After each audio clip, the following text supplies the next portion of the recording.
امروز قراره کار کنیم که مردم با غاز من عکس بگیرن. برای این کار ما به 4 تا مرحله نیاز داریم. اول میریم پیش آقای پرینتی و اون عکسی که می‌خوایم پرینت بگیریم، بعد میریم جای شلوغ رو میچسبونیم و برمیگردیم.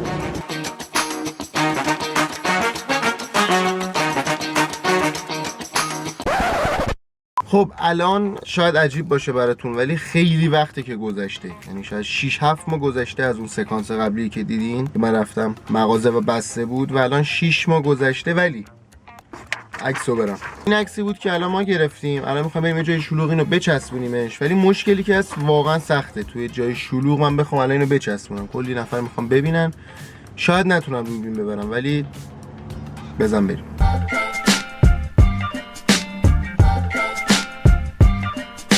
خب آقا ما رسیدیم مترو. من اینو چسبشو الان بزنم چون که اون تو من فکر نمی کنم بتونم حرکتی بزنم.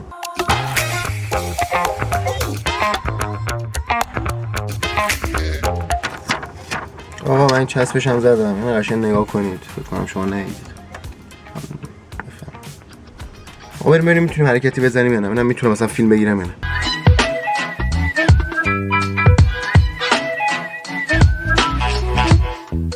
خب آقا ما چسبوندیم. واقعا کار سختی بود. من اصلا میترسیدم که کسی ببینه. احتمالاً میبینم که کسی دید.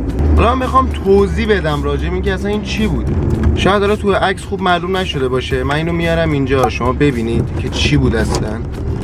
خب اصلا این کاری که کردیم یعنی چی؟ مثلا که چی مثلا؟ آقا ببینید، اول اینکه اسم اون کاری که ما کردیم چی بود؟ هپیو. حالا من میخوام کلی بگم چی میشه. از خنده و هپی تشکیل شده این اسم. حالا که چی؟ الان مثلا ما اینو زدیم تو مترو و حالا یه جای شلوغ مثلا که چی؟ آقا اینجا 3 تا نظریه پیش میاد. نظریه اول اینکه آقا شما اصلا این عکسو دیدید تو مترو، مثلا دارید میرید این عکسو دیدید، اصلا براتون مهم نبود، از کنارش رد میشید. این نظریه اول بود.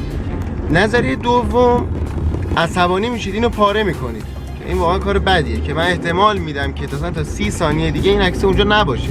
خیلی راحت من فکر کنم اونو پاره کنن، اصلا موندگار نیست اصلا. اما نظریه سوم که هدف من بود چیه؟ آقا شما فکر کن 8 صبح عصبانی داری میری دانشگاه یا سر کار، اعصابت خورده، میای اون عکس رو میبینی چی نوشته بود؟ نوشته بود لبخند بزن بیا با این غاز یه عکس بگیر. خب این باعث میشه که در حد 5 ثانیه 10 ثانیه لبخند بیاد روی لب شما، که این برای من هدف اصلی من این بود. حالا من بعدم میگم من این کارو یه بار قبلا هم انجام داده بودم ولی ویدیوشو نگرفته بودم که اصلا موندگار نبود. یعنی من چسبوندم، روز بعدش رفتم دیدم نیست. حالا روز بعد این که اصلا باور کن نفر اول دوم کنده.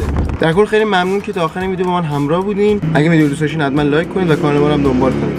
تا ویدیو دیگه، خداحافظ.